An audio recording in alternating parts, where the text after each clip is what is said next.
Tantor Audio, a division of Recorded Books, presents From Survive to Thrive, Living Your Best Life with Mental Illness by Margaret S. Chisolm, M.D., with John Hance. Foreword by Cal Ripken, Jr. Narrated by Kim Niemi. Publisher's Note: in this audio edition, you will hear references to images present in the print and e-book formats of the book. Foreword, Cal Ripken, Jr. When I was first asked to join the Advisory Council for the Paul McHugh Program for Human Flourishing, I had to ask the obvious question: what is flourishing? I knew the literal definition, but how was it going to be applied in helping others? As a baseball player, I did flourish. I had a dream to be a big league baseball player, and I worked very hard toward that goal. To say that things worked out would be an understatement. I was enshrined in the National Baseball Hall of Fame and won many awards, but that's not necessarily how I would define flourishing. Flourishing comes from within. It was my own personal sense of accomplishment, which was a source of pride, that helped bring meaning to my everyday life. Accomplishment in your life, big or small, might be the secret to a life well lived. It gives us a sense of purpose, and we all want our lives to have meaning. These accomplishments can come from any and all aspects of your life. Now I was super focused on work. Actually, play. I had a fun job. But some of my most powerful feelings came out of my connections to my family and community. I had the great fortune of being teammates with my brother and my father. In fact, it was a first in Major League Baseball history to have a dad manage his two sons at the same time. So the experience was especially gratifying and fulfilling. Billy, my brother, was my double play partner up the middle, as he played second base. The shortstop and the second baseman play a critical defensive role for a baseball team. We took that teamwork one step further, carrying it out at a higher level. Call it a better level of communication, or that we thought the same way, or that we were simply brothers and wanted to be the best. I thoroughly enjoyed that opportunity. It's the kind of enjoyment that sometimes we take for granted until it's gone. There was no double play situation that Billy and I thought we couldn't complete. I remember working with Billy when the hitter and the base runner on first were both extremely fast runners. He asked where I needed the ball to come from for me to complete the double play. I showed him the exact spot, which he then called my holster. He showed me his holster spot, and we both knew that if we were able to hit the holster, we could finish the play. I'm still trying to figure out that definition for flourishing, but I might have just found it with my brother Billy. When I retired from baseball, I was 41 years old and got a bit lost trying to transition away from the game. I remembered one of my dad's favorite sayings, which helped my thinking at the time. He used to say that in order to be successful, you must learn to adjust and readjust. It applies in baseball and life as well. Well, I adjusted to life without baseball, maybe by simply acknowledging that the world doesn't revolve around baseball. I readjusted by creating a foundation with my family to honor the legacy of my dad's life. It's called the Cal Ripken Sr. Foundation. We use baseball and the lessons of sports to give kids new opportunities to learn and grow. Many of the kids we serve face great challenges in their daily lives. To see them overcome family and peer issues, including major setbacks along the way, and succeed is so inspiring. To see these kids flourish gives me a much better sense of what the word means for myself and especially for the kids. Speaking of my dad, his dream of playing in the big leagues ended with an injury. He adjusted to being a coach and readjusted his life to one of teaching others to fulfill their dreams. One of his greatest skills was his ability to make you feel good about yourself. I call it filling your chest with air. When he gave us a task or chore like cleaning up our bedrooms or cutting the grass, he'd always take the time to look over our work. He'd say, "Look how good your room looks now. You did that. You should be proud." Or, look how straight your lines are in the grass. That's great work. One of my favorite memories of chores relates to edging the driveway, which was definitely not my favorite chore. We were given 2 nail spikes, some string, and a hatchet. The spikes and the string were to help us create a straight line along the driveway. We used the hatchet to cut the grass on an angle. From the perspective of my brother and me, these were archaic tools. We were so jealous of our next-door neighbor's electric edger. How could Dad really expect us to do a good job with these antiquated tools? Well, we did a great job, and he was thrilled with our work once he inspected it. He bragged about us to anyone who would listen. Teaching and being helpful to others was so meaningful to Dad. Now that is flourishing all the way around. I turned 60 last year, and I found myself getting more philosophical with age. I ponder questions like, what is a good life? What's the meaning of your own life? What's a successful life? We all search for an answer. But I've learned that the answer may lie not in some great flash of philosophical insight, but rather through what Dr. Chisolm identifies in this book as the 4 pathways to flourishing: family, work, education, and community. These are the components of a successful and meaningful life. This book is particularly important because in addition to providing a roadmap for all of us, it offers hope for people with psychiatric illness and their loved ones that they too can flourish in life. By sharing her own story, Dr. Chisolm helps demystify and destigmatize psychiatric disorders. And drawing on her own and other cases, she outlines how anyone can reach their greatest potential. These 4 pathways are ones that have certainly been crucial in my own success. I've learned a few lessons in my lifetime, and the beauty of life is that there are many more lessons for me to learn.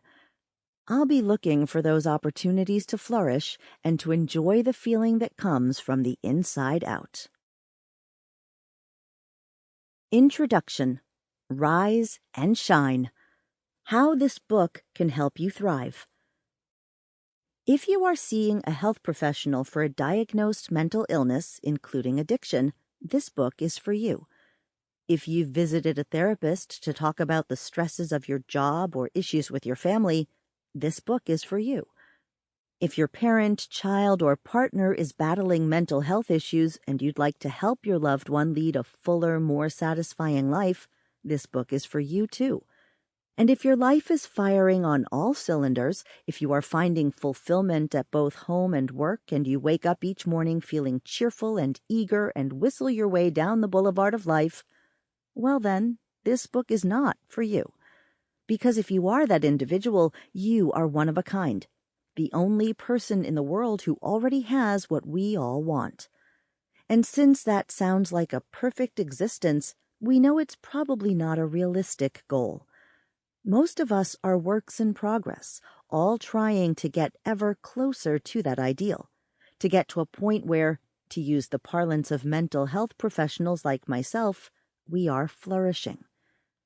I explore this term in more depth a little later in this book, but you don't need a definition to understand what I mean when I say that this is a book about how to lead a satisfying life, an optimal life.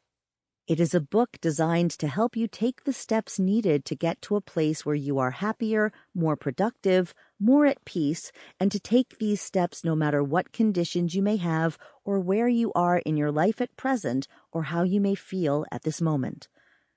And if you are someone who is struggling, I have a pretty good sense of what that feeling is like. I've been working with people experiencing various forms of mental illness for many years as a psychiatrist at Johns Hopkins University. My patients have battled, and in many cases overcome, everything from addiction and depression to bipolar disorder. I've seen some of my patients emerge from very dark places and then, as if by magic, soar to the point where they are today leading the kind of fulfilled, satisfying life many people only dream about. Of course, it wasn't magic. It was the application of various forms of treatments and interventions, as well as their diligence and desire to get better, that helped them. In many cases, they followed the same principles and adopted some of the same approaches that I recommend in this book. There's one more reason that I can relate to those who are confronting mental health disorders. In my own life, I too have battled them, as have members of my family. I'll share my story later in this book. But first, let's talk about your story and about the ideas and approaches that can help you change the narrative of your own life. A note about exactly who you are. This book is for a person struggling with mental illness or despair. But you may be listening to this on behalf of a loved one rather than for yourself. If that is the case, rest assured that you will find support and guidance here. But this book is also directed to anyone who wants to lead a better life. So even if you've been fortunate enough not to have dealt with mental illness, you can still use some of the approaches in this book to make your life better. You can still gain useful insights into your own sense of well-being or discover new strategies for self-improvement. The 4 perspectives. In the next chapter of this book, I fully define our goal, the achievement of this exalted-sounding state of flourishing, which essentially is when we reach our greatest potential. How do you get there? The first step is by better understanding where you are now and what the underlying causes of your mental illness may be. Some of the causes might seem clear to you. Some you may have discovered or will discover in therapy. Regardless, before we can transition toward a more fulfilled life, we have to better understand why we're not fulfilled now. What's holding you back, and why? The answer to that question isn't always obvious. Unlike in the case of other illnesses, there are often multiple explanations for what causes the conditions I treat. With a knee injury suffered by a football player who gets caught in a pileup at the line of scrimmage, or a cough and cold that a person who works in a daycare center with young children develops, the cause is straightforward. There is usually no clear, definite answer to the question of what caused a mental illness. Nor is there a gold standard test, no X-ray, MRI, or throat swab for diagnosing these disorders. In almost all cases, a health professional's examination and communication skills are crucial. Their ability to ask the right questions in the right way and listen to your responses is critical to their making the right diagnosis. Your illness could have been primarily provoked by things you've encountered or endured in your life. Or it might be mostly because of the type of person you are. You may be someone whose emotions change quickly or who isn't particularly flexible. Or your illness could be linked mainly to something you're doing, using or overusing certain substances, restricting food intake, repeating some counterproductive behavior pattern. Or, just as with certain physical illnesses, your mental illness could be primarily due to a broken part or function, and not only in the brain. Although sometimes a mental illness only has one explanation, given that these illnesses occur in the context of real human beings who have unique stories and personalities, there is usually more than one explanation. So it makes sense that no one approach, method, or perspective can provide the clarity we need to help treat that illness most effectively. So mental health professionals have developed 4 lenses through which we attempt to discern what may be causing the problem, whether it's addiction, depression, bipolar disorder, or simply the blues. The first is the life story perspective, which recognizes the importance of events in a person's life that may be relevant to their current mental illness. The second is the dimensional perspective, which takes into account the cognitive and temperamental aspects of a person in understanding their current mental distress. The third is the behavior perspective, which considers patterns in a person's behavior that arise from conditioned learning. The fourth is the disease perspective, which understands mental illness as arising from a broken part or function, often, but not always, originating in the brain. The following images sum up the 4 perspectives. The frog reading a book icon for the life story perspective reminds us of the importance of the personal narrative in mental illness.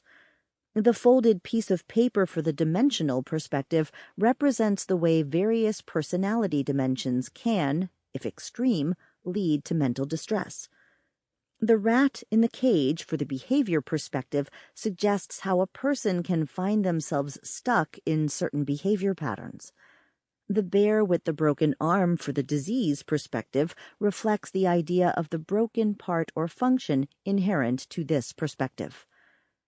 As we explore each of these chapter by chapter, you'll get a better understanding of each of these factors and, more importantly, of how they apply in your situation. For now, think of the 4 perspectives in simpler terms through the acronym HIDE. It means that every case, every person can be seen in 4 different ways. They might be someone who has a condition or mental illness of some sort. You've been diagnosed with clinical depression, bipolar disorder, or dementia. Is a certain way, that is, has a certain type of personality. You are gregarious or shy. You are low-key or hot-tempered. Does something, that is, behaves in a particular way. You're overeating or deliberately avoiding food. You're drinking more than you should, or you're cutting or harming yourself to cope. Encounters specific circumstances in life that contribute to their illness. You've suffered the loss of a loved one or gone through a divorce. You've lost a job or witnessed a traumatic event. I delve into these perspectives in the chapters that follow and explain them in greater depth, including the concepts and mechanisms underlying each. In each chapter, I also share with you detailed case studies from my own practice that illustrate these perspectives. Identities are disguised, of course, to protect privacy, but they are all based on real people I've worked with, and a few that I haven't but whose names you may recognize. In addition, I offer some insights, tips, and takeaways from each of the case studies that you can then apply to your own situation. And finally, a self-assessment is provided that you can use to better understand the way each of these perspectives has affected your own life.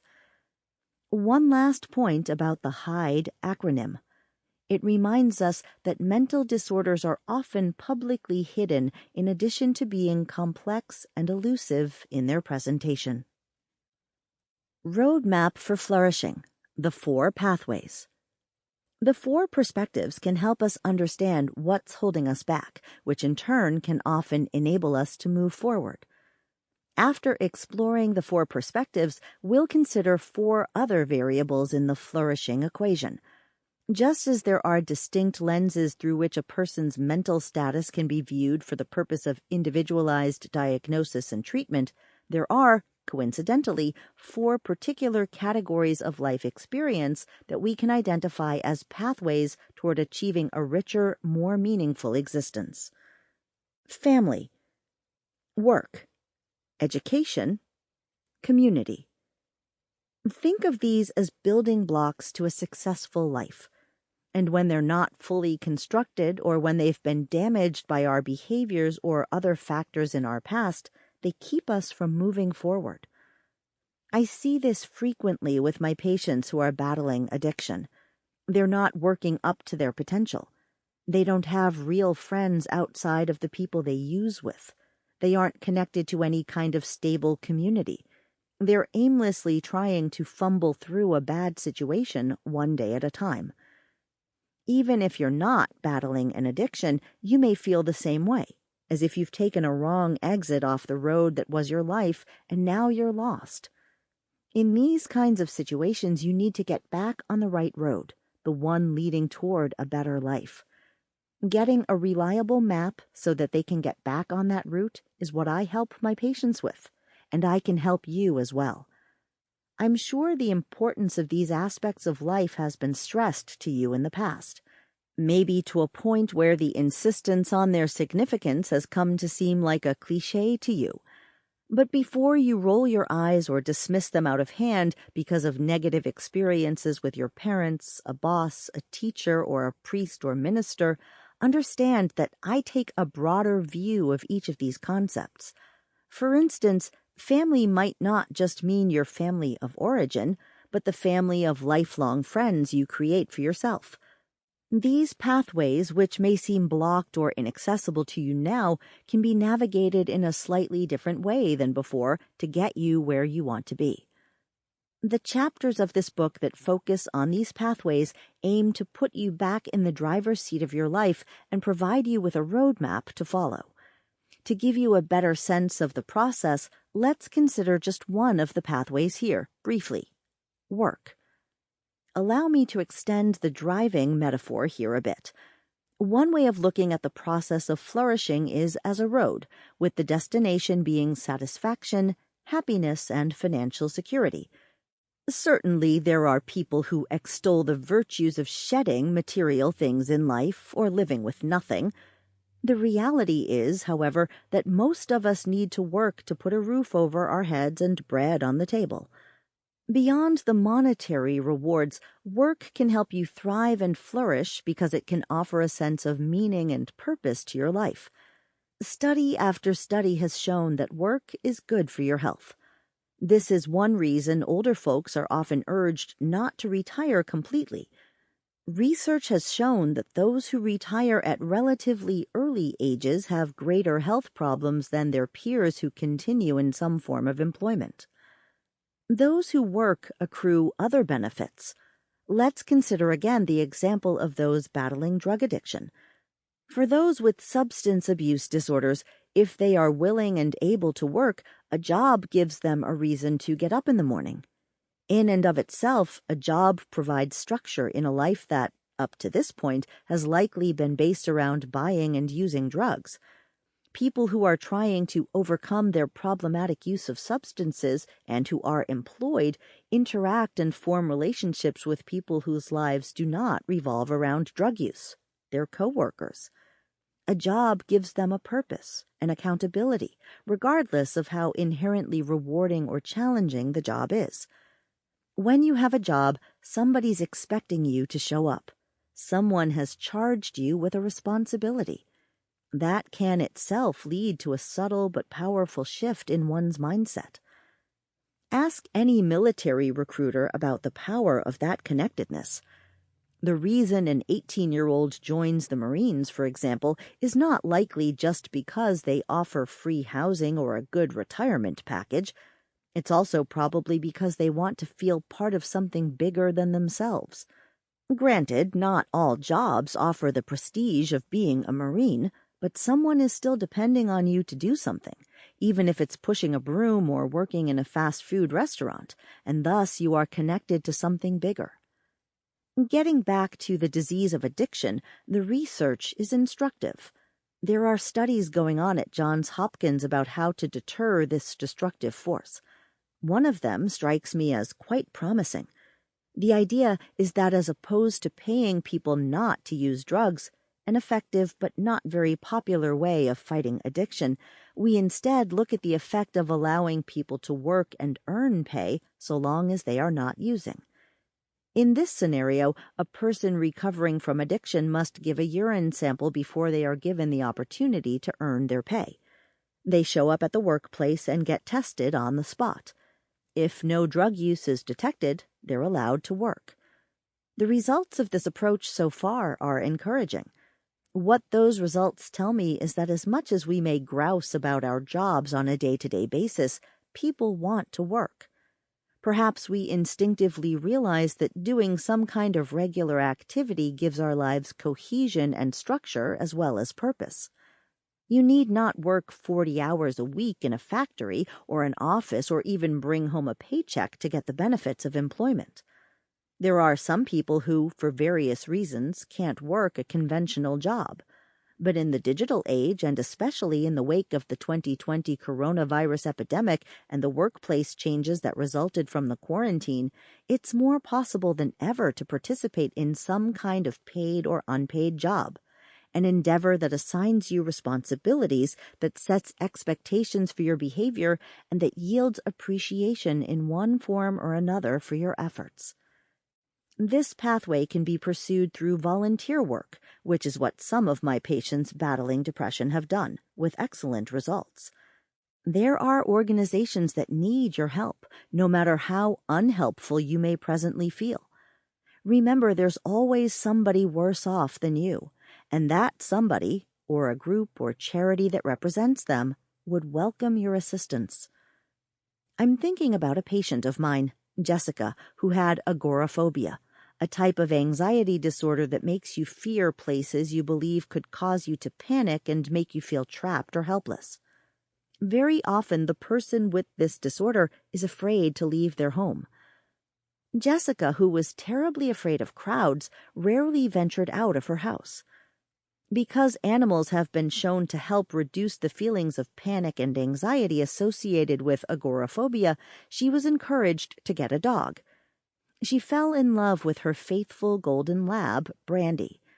Having Brandy around turned out to be so beneficial to Jessica that she decided to apply for a job training companion animals for others, which she got. This new responsibility required her to go out into large crowds with the animals she was training, something that would have triggered panic attacks in the past.